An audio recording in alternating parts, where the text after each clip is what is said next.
Hey friends, if you encounter the error access denied, you do not have permission to access on this server, error on Windows 11, then please watch this video. I will guide you through the resolutions. Now, here's what you need to understand. If the system is linked to a company or an organization, then you can do absolutely nothing about it. And the only thing that you can do in this case is to talk to the IT administrator of your company.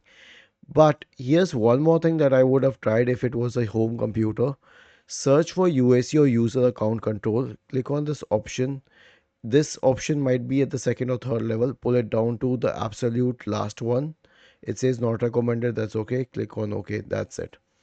So this is what you can do if it is a home computer. Else, if it is an organization-based computer, which is going to be the case in 99.9% of the cases, then there's nothing else that can be done about it.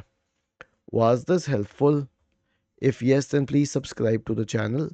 If not, then let us know in the comment section of the video on how we could help you further.